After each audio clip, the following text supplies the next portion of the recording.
Hi friends, welcome back to just 3 minutes channel. So nominations ఎవరి బాగా అనిపించినాయో కింద comment చేయండి.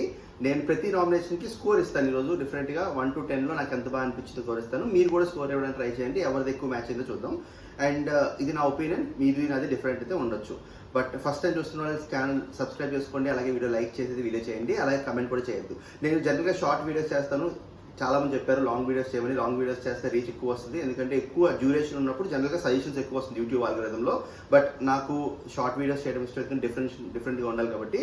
సో మీరు వీడియో లైక్ చేసి షేర్ చేస్తే ఎక్కువ రీచ్ అవ్వడానికి ఛాన్స్ అయితే ఎక్కువ ఉంటుంది. సో ప్లీజ్ ట్రై చేయండి. సో స్టార్ట్ చేద్దాం. ఫస్ట్ హరితేజ ఇద్దరు నామినేట్ చేసింది, Yashmi and Prithvi. Points wild cards అందరూ కూడా ఆల్రెడీ ప్రిపేర్ అయ్యి వచ్చారు, ఎక్సెప్ట్ ఇద్దరు. వాళ్ళ గురించి కూడా చెప్తాను నేను. బట్ మిగతా వాళ్ళందరూ ప్రిపేర్ అయ్యి వచ్చారు. బట్ ప్రిపేర్ అయ్యి వచ్చినప్పుడు కౌంటర్ క్వశ్చన్స్ కూడా ప్రిపేర్ అయితే బాగుండేది అనిపించింది.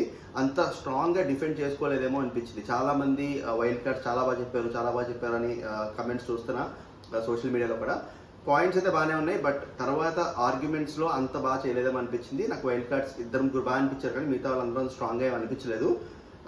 మీకు ఎక్కడ డిఫరెన్స్ ఆఫ్ ఒపీనియన్ అంటే కింద కమెంట్ చేయండి. ఫస్ట్ యష్మిని నామినేట్ చేసి మనీని టార్గెట్ చేసిన పాయింట్, అందరూ కూడా మనీని టార్గెట్ చేస్తున్న రీజన్తోనే యష్మిని నామినేట్ చేశారు. అలాగే కన్ఫెషన్ రూమ్లో ఫుడ్ తీసుకురావడం గురించి నామినేట్ చేశారు. అందరు రివ్యూవర్స్ చెప్పారు బయట ఉన్నప్పుడు. సో అదే పాయింట్స్ తీసుకొని నామినేట్ చేసి తర్వాత మళ్ళీ కౌంటర్స్ ఇచ్చినప్పుడు రిప్లై ఇవ్వకపోవడం కొంచెం ల్యాక్ ఆఫ్ ప్రిపరేషన్ అనిపించింది అండ్ ల్యాక్ ఆఫ్ థింకింగ్ కూడా అనిపించింది. సో కానీ పాయింట్స్ అయితే వ్యాలిడ్ పాయింట్సే. దీనికి యష్మి మ్యాక్సిమం ట్రై చేసింది డిఫెండ్ చేసుకోవడానికి. ఇక్కడ ప్రాబ్లం ఏమైందంటే యష్మికి ఇంకా అది ముందుకు వెళ్ళలేదు, వెనక్కి వెళ్ళలేదు. ఎందుకంటే ఒప్పుకోక తప్పదు, ఎందుకంటే తప్పే అని అందరికి తెలుసు.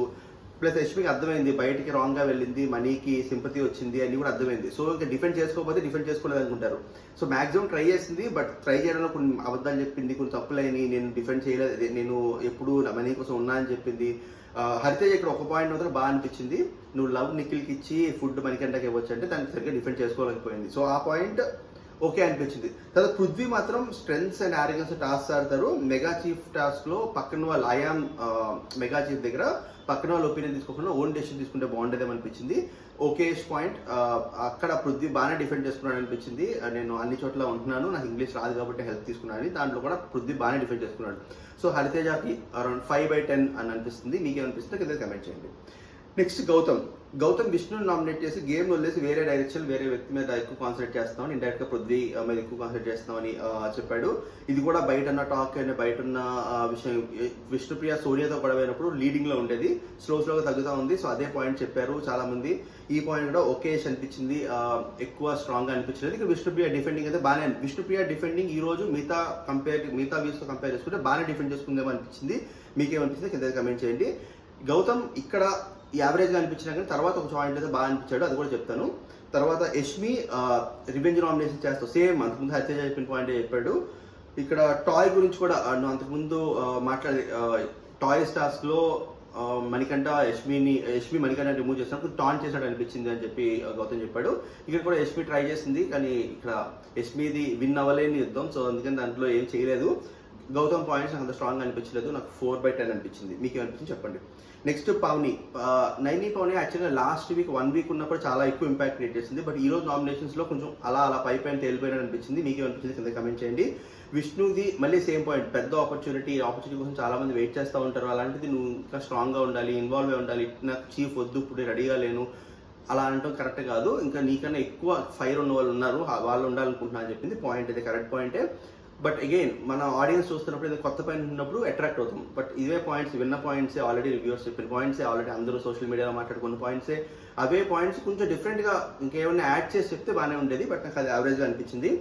అండ్ ఇక్కడ కూడా విష్ణుప్రియ బాగానే డిఫెండ్ చేసుకుంది కంపారిటివ్గా పాత వీక్స్తో కంపేర్ చేసుకుంటే. సీత అగైన్ చీఫ్ అయిన తర్వాత ఫైర్ లేదు, నామినేట్ చేయడం ఎందుకు, మళ్ళీ ఆడడం ఎందుకు అని ఫస్ట్ నైని పవని చెప్పింది కాబట్టి ఈ పాయింట్ వ్యాలిడ్ పాయింట్ అనిపించింది. అంతకు ముందు అంటే నైని పవని కన్నా ముందు వచ్చిన వాళ్ళు ఎవరు ఈ పాయింట్ సీత నామినేట్ చేయలేదు కాబట్టి ఈ పాయింట్ బాగా చెప్పినట్టు అనిపించింది నైని పవని. సో నైని పవని కూడా 5.5, 6 మీకు ఏమనుకుంటుంది కింద కమెంట్ చేయండి. నెక్స్ట్ ఇక్కడ తర్వాత హౌస్లో మనీని టార్గెట్ చేయకూడదు, మనీని వదిలేద్దామని వైల్డ్ కార్డ్స్ అనుకున్నా కూడా హౌస్లో డిస్కషన్స్ అయితే జరుగుతూనే ఉన్నాయి. యష్మి కూడా చెప్తా ఉంది మధ్యలో బ్రేక్ అప్పుడు ఎవరు నామినేట్ చేయరు మనీని చూడు అని చెప్పి సీత, యష్మి, విష్ణు అందరూ మాట్లాడుకుంటూ ఉన్నారు. అదే టైంలో అటుపక్కన హరితేజ, పావని అండ్ మెహబూబ్ కూడా మనీ గురించి మాట్లాడుకుంటున్నారు. సో మనీ టాపిక్ అయితే అలా పైన తేలుతానే ఉంది నామినేషన్స్ లేకపోయినా. Next Mehboob one of the weakest nominations ఈరోజు అనిపించింది. ఇంకొకరు కాకుండా అది కూడా చెప్తాను. బట్ మెహబూబ్ సీతని నామినేట్ చేసి కనెక్ట్ అవ్వట్లేదని, అలాగే యష్మిని నామినేట్ చేసి యాక్సెప్ట్ చేయలేకపోతున్నావు కొత్త వాళ్ళు వచ్చినప్పుడు అని చెప్పాడు. ఆ పాయింట్స్ చాలా చాలా వీక్ పాయింట్స్. యాక్చువల్గా వైల్డ్ కార్డ్స్కి చాలా మంచి బెనిఫిట్ వచ్చింది, ఎందుకంటే చాలా రోజులు చూసి వచ్చినప్పుడు అట్లీస్ట్ ఫస్ట్ వీక్ అన్నా స్ట్రాంగ్ నామినేషన్ ఎక్స్పెక్ట్ చేస్తారు ఎవరైనా. ఫస్ట్ వీక్ ఎక్స్పెక్టేషన్స్ చాలా ఎక్కువ ఉంటే దానికన్నా ఈజీగా ఇంత పైకి తీసుకురావచ్చు యాక్చువల్గా. ఎందుకంటే ఫస్ట్ టైం అంత చూశారు, ఆడియన్స్ ఏమనుకుంటున్నారో తెలుసు. అంత తెలిసినప్పుడు మిగతా వాళ్ళు అట్లీస్ట్ ఆడియన్స్ పాయింట్ నుంచి చెప్పడానికి ట్రై చేశారు. మెహబూబ్ అయితే కనెక్షన్ లేదని చెప్పి చాలా చాలా వీకెస్ట్ రీజన్ అయితే చెప్పాడు ఈరోజు. సో మెహబూబ్కి 3 పాయింట్స్ ఇద్దాం. Next tasty Teja Sita unfit. ఇక్కడ టేస్టీ తేజ 2 పాయింట్లు చెప్పాడు సీతకి. అన్ఫిట్ తీసేయాలి అని అనుకున్నప్పుడు మణికంఠ పేరు వచ్చింది. మణికంఠను అప్పుడు తీసేసినా ఓకే, కానీ మధ్యలో నేనే సాక్రిఫైస్ చేస్తా అని చెప్పి మళ్ళీ బయటకు వచ్చి మళ్ళీ మణికంఠ పేరు చెప్పి ల్యాక్ ఆఫ్ క్లారిటీ ఉందని చెప్పి చాలా చాలా మంచి పాయింట్ చెప్పాడు. అండ్ చెప్పిన విధానం కూడా బాగుంది, చాలా క్లారిటీగా చెప్పినట్టు అనిపించింది tasty Teja.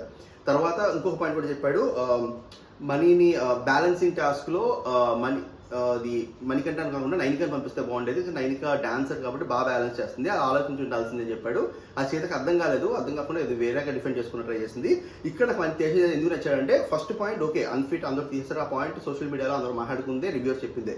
Second point Nainika dancer కాబట్టి బ్యాలెన్స్ చేస్తే బాగుండేది అని ఇద్దరు ముగ్గురు చెప్పారు, నేను కూడా చెప్పాను. బట్ అది ఆ పాయింట్ని గుర్తించడం అంత పాపులర్ పాయింట్ కదా, ఆ పాయింట్ తీసుకురాని చెప్పడం అనేది టేస్ట్ చేస్తే బాగా చేశాడు అనిపించింది. ఎపిసోడ్స్ అన్ని చూసాడు అనిపించింది. నెక్స్ట్ మణికంఠ. ఇక్కడ మణికంఠ చేసినప్పుడు యష్మి క్లాప్స్ కొట్టింది, ఆ పాయింట్ కూడా చెప్తాను తర్వాత మళ్ళీ దాని గురించి వస్తుంది. బట్ ఇక్కడ యష్మి క్లాప్స్ కొట్టింది. అలాగే అందరికీ ప్రాబ్లమ్స్ ఉంటాయి, ఒకసారి చెప్పొచ్చు, 2 సార్లు చెప్పొచ్చు, పాపం అనిపిస్తుంది, 3 సార్లు చెప్పొచ్చు, 4 సార్లు చెప్పొచ్చు, ప్రతిసారి చెప్తా ఉంటే బాగోదు అని చెప్పి అది ఒకవేళ గేమ్ స్ట్రాటజీ అయితే మాత్రం చాలా బాగా ఆడుతాను, అది ఒకవేళ తెలియకుండా చేస్తుంటే మాత్రం మార్చుకో అని చెప్పి టేస్టీ తేజ కొంచెం ఇరుకుని పడేలాగా చేశాడు మణికంఠని. సో ఈ పాయింట్ దగ్గర టేస్టీ తేజ చాలా చాలా మంచి నామినేషన్. సో 8/10 ఇద్దాం టేస్టీ తేజకి. ఇవి తర్వాత మణికంఠ అది అయిపోయింది. తేజ మణికంఠ కూడా నామినేట్ చేశారు. తర్వాత ఇక్కడ ఒక పాయింట్ అయితే బాగా చెప్పాడు, ఇక్కడ అందరూ బయటకు ఎలా వెళ్తుందో అని ఆలోచిస్తున్నాను మణికంఠ అంటే టేస్టీ తేజ అన్నాడు, అదే నువ్వు తప్పు చేస్తుంది, బయటికి ఎలా వెళ్తుందో అని చెప్పి చేయకూడదు, నీకేమనిపించిందో నువ్వు చేయాలి అని చెప్పి అక్కడ మంచి కౌంటర్ అయితే ఇచ్చాడు మళ్ళీ టేస్టీ తేజ. సో అన్ని రీజన్స్ వల్ల ఖచ్చితంగా టేస్టీ తేజకి ఎక్కువ పాయింట్లు అయితే వచ్చినాయి నా దృష్టిలో. 8/10 అయితే వచ్చింది. తర్వాత నెక్స్ట్ రోహిణి కూడా ఈరోజు చాలా ఇక్కడ దాకా ఎపిసోడ్ అయితే అయిపోయింది, మిగతావన్నీ నేను లైవ్లో ఉన్న అప్డేట్స్ గురించి చెప్తాను, చాలా క్విక్గానే చెప్పడానికి ట్రై చేస్తాను. నెక్స్ట్ రోహిణి యష్మికి చెప్పిన పాయింట్స్ చాలా చాలా బాగున్నాయి. అండ్ ప్రేరణ గురించి యష్మి బ్యాక్ బిచ్చింగ్ చేస్తుంది అన్నదాన్ని ఎక్స్పోజ్ చేసింది. నువ్వు ప్రేరణని రాంగ్ డెసిషన్ చేసావు, ప్రేరణకి ఇష్టం లేదు పృథ్వీ అవ్వాలని, చీఫ్ అవ్వాలని నువ్వు చెప్పావు, ఈ పాయింట్స్ ఏమి నాకు నచ్చలేదు అని చెప్పి రోహిణి చెప్పింది. ఇంకా యష్మికి అది డిఫెండ్ చేసుకోవడం ఆల్మోస్ట్ ఇంపాసిబుల్, ట్రై చేసింది, నేను ప్రేరణకు కూడా చెప్పాను అని. బట్ ఖచ్చితంగా ఇక్కడ ప్రేరణని అప్రిషియేట్ చేయొచ్చు, అంత చెప్తున్నా కూడా ప్రేరణ కోప్పడకుండా యష్మికి కొంచెం కన్సోల్ చేస్తూనే ఉంది. ఇక్కడ ప్రేరణ చాలా బాగా అనిపించింది. బట్ ఇక్కడ రోహిణి కూడా బాగానే చెప్పింది పాయింట్స్ అనిపించింది. నెక్స్ట్ మీకేమనిపిస్తుంది కదా కమెంట్ చేయండి. ఇది లైవ్ చూస్తున్న వాళ్ళు, ఎపిసోడ్ కిందకి అయిపోయింది, బట్ లైవ్ చూస్తున్న వాళ్ళు నాకైతే రోహిణి అరౌండ్ 6/10 అనిపించింది. మీకేమనిపించింది కింద కమెంట్ చేయండి. నెక్స్ట్ ఇవి మెయిన్ అప్డేట్స్. తర్వాత గంగవ్వ నామినేట్ చేసిన పాయింట్ అయితే అస్సలు నచ్చలేదు, అసలు సంబంధమే లేదు, విష్ణు మాట్లాడలేదని నామినేట్ చేయడం ఇన్వాలిడ్ పాయింటే. అలాగే తర్వాత సెకండ్ కూడా యష్మి అంటే ఫుడ్ ఇవ్వలేదని చెప్పి యష్మి నామినేట్ చేయడం కూడా రాంగ్ పాయింటే, ఎందుకంటే నబీల్ ఫుడ్ డిస్ట్రిబ్యూట్ చేసేది. సో ఆ పాయింట్ దగ్గర కూడా నాకు అంత స్ట్రాంగ్గా అనిపించలేదు. అండ్ గంగవ్వకి 2.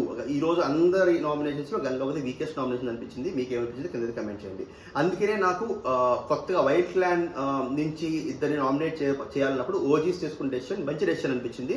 ఎందుకంటే గంగవ్వని తీసుకోవడం, ఎందుకంటే భయపడతారు జనరల్గా, అంటే గంగవ్వ చాలా ఫాలోయింగ్ ఉంది కదా అనవసరంగా ఎందుకు చేయడం అని. బట్ అలా కాకుండా మంచి రీజన్ చెప్పి, అంటే నామినేషన్స్ వ్యాలిడ్ రీజన్ చేయలేదు అని చెప్పి నబీల్ తీసుకున్న డెసిషన్, అందరి నుంచి ఇన్పుట్స్ తీసుకున్నాడు, బట్ నబీల్ అనౌన్స్ చేశాడు. ఆ డెసిషన్ అయితే చాలా చాలా బాగా అనిపించింది. మీకు ఏమనిపించింది కింద అయితే కమెంట్ చేయండి. నెక్స్ట్ గౌతమ్ ఆల్రెడీ మాట్లాడాను.